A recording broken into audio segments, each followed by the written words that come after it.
Hi everybody. In this demonstration we're going to be looking at factors that can change the solubility of a gas in a liquid. The gas that we're using is carbon dioxide, the liquid is water, so we're using a bottle of seltzer water, which is bottled at very high pressure, pushing carbon dioxide molecules into solution in the water. So what we're going to be using are 3 different bottles of seltzer water.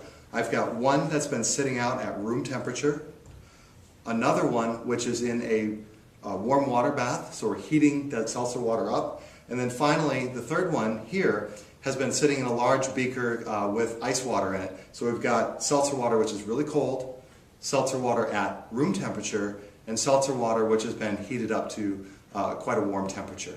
So we're going to take a look at what happens when we open these bottles.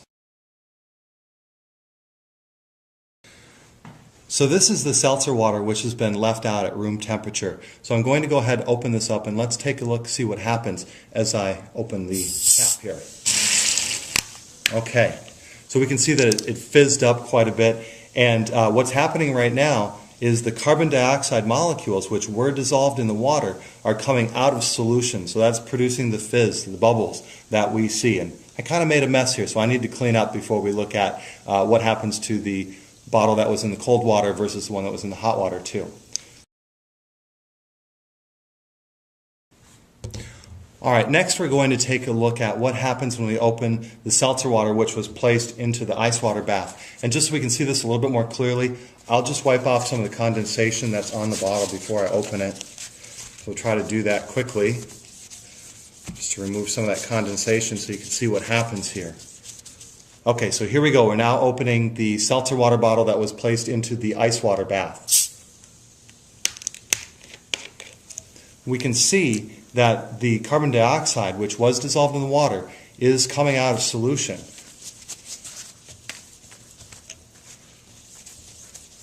I want to think about comparing how rapidly is the carbon dioxide coming out of the water when it's cold versus how quickly did it come out of the water when the water was at room temperature.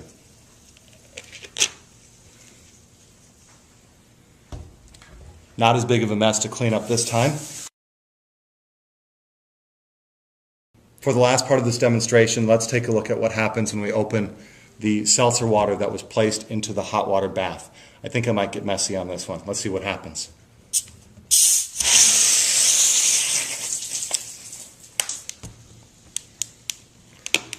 Okay, my custodial staff is not going to be happy with me, but hopefully after seeing this demonstration you get a better feel for how the temperature of water can change the solubility of a gas in the water. Thanks for watching, everybody.